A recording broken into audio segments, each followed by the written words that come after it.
माँ का इतना कहना था कि सुरीली को ऐसे लगा जैसे अब उसकी माँ की उसकी नहीं रही। वह अपनी बहू की हो गई है। माँ को अपनी बेटी से ज्यादा फिक्र अपनी बहू की है। लेकिन सुरीली ने तुरंत कोई प्रतिक्रिया व्यक्त नहीं की, बल्कि एक ही शहर में ससुराल और मायके होने की वजह से रात के खाने से पहले वह बहाने बनाकर ससुराल लौट आई। तब से फिर कभी सुरीली ने मायके की तरफ मुड़कर नहीं देखा। समय, दिन और महीने जैसे जैसे बीतते रहे, सुरीली का दुख और गुस्सा दोनों ही बराबर मात्रा में बढ़ता जा रहा था। 6 महीने पहले जब वह अपने मायके गई थी और वहां उसने जो देखा वह महसूस किया, उसके उपरांत दोबारा फिर कभी सुरीली का मन अपने मायके जाने का नहीं हुआ। इस बात को पूरे 6 महीने बीत चुके हैं, लेकिन आज भी सुरीली अपनी माँ से खफा है। माँ, बाबूजी, भाई और यहाँ तक कि उसके भाई की पत्नी कनक ने भी कई बार सुरीली से घर न आने का कारण जानना चाहा, लेकिन उसने कभी भी किसी से अपने दिल की बात नहीं कही। बस अंदर ही अंदर परेशान होती रही।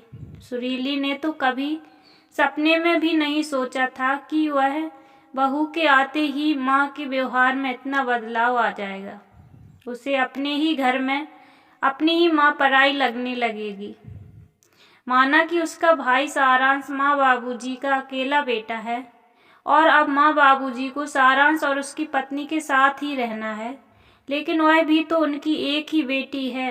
भाई सारांश की शादी से पहले तक सुरीली को ऐसे कभी नहीं लगा कि माँ या बाबूजी उससे कम स्नेह रखते हैं, बावजूद इसके कि सारांश सुरीली से छोटा था। परंतु कनक के आने के पश्चात जब सुरीली अपने मायके पहुंची तो उसने घर और अपनी माँ के व्यवहार में कई परिवर्तन देखे। माँ का अपनी बहू कनक के प्रति अत्यधिक स्नेह व परवाह देख सुरीली को बिल्कुल भी अच्छा नहीं लगा और वह चिढ़ गई थी। भला बहू से कौन इतना स्नेह रखता है? यह बात सुरीली के समझ से परे थी। सुरीली को अपनी माँ की और कुछ भी बातें पसंद नहीं आईं। पहले जब कभी घर पर कोई छोटे से छोटा सामान भी खरीदा जाता, माँ सुरीली से अवश्य सलाह मशवरा करती और फिर उसके कहे अनुसार ही घर पर कोई सामान आता था। लेकिन अब की बार घर के सारे पर्दे सुरीली की जानकारी के बगैर ही बदल दिए गए थे, वह भी वे पर्दे जिन्हें सुरीली ने पसंद करके लगाए थे। जब इस बारे में सुरीली ने अपनी माँ से बात की तो माँ बड़ी सहजता से कहने लगी, अरे वो कनक को ब्राइट कलर के पर्दे पसंद हैं ना, इसलिए उसने सारे पर्दे बदल दिए। मैंने ही कहा उससे बदल दो, यदि तुम्हें पसंद नहीं है, आखिर अब यह तुम्हारा ही घर है। माँ का ऐसा कहना न जाने क्यों सुरीली को अंदर तक चुभ गया। उसे ऐसा लगा जैसे मायके से उसकी पकड़ ढीली पड़ती जा रही है। अभी सुरीली को मायके आए चंद घंटे ही हुए थे कि सुरीली से कनक बोली, दीदी आपको आलू चाट बहुत पसंद है ना? मैंने सारी तैयारी कर रखी है, आपके लिए बनाकर ले आऊं? यह सुन सुरीली को थोड़ा अच्छा लगा और वह तनकर बोली, हाँ बना लाओ। और साथ ही साथ सुरीली ने रात के खाने का मेनू लिस्ट भी कनक को बता दिया। तभी सुरीली की माँ बोली, सुरीली तुम भी जाकर किचन में कनक का हाथ बटाओ, वह अकेली यह सब नहीं कर पाएगी। माँ का इतना कहना था कि सुरीली को ऐसे लगा जैसे अब उसकी माँ उसकी नहीं रही, वह अपनी बहू की हो गई है। माँ को अपनी बेटी से ज़्यादा फिक्र अपनी बहू की है, लेकिन सुरीली ने तुरंत कोई प्रतिक्रिया व्यक्त नहीं की, बल्कि एक ही शहर में ससुराल और मायके होने की वजह से वह रात का खाना खा के बहाने बनाकर ससुराल लौट आई। तब से फिर कभी सुरीली ने मायके की तरफ मुड़कर नहीं देखा। एक शाम जब सुरीली मार्केट से घर पहुंची तो उसने देखा कि उसकी ननद मधु अपने बच्चों के साथ घर पर आई हुई है।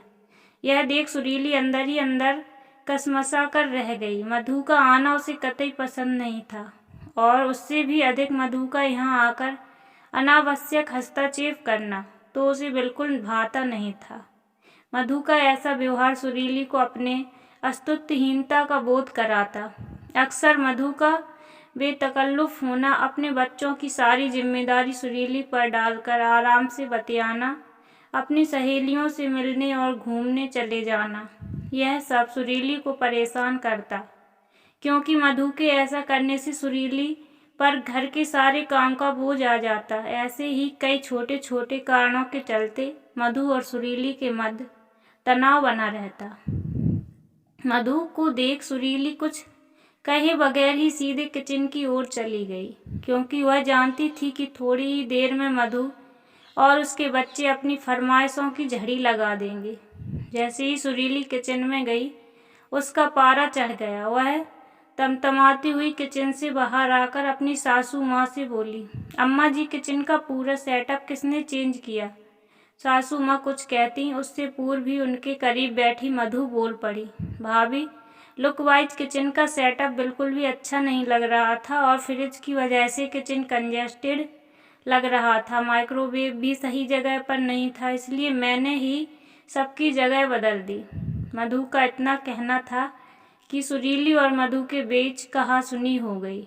सुरीली गुस्से से अपने कमरे में आ गई और आंसू बहाने लगी।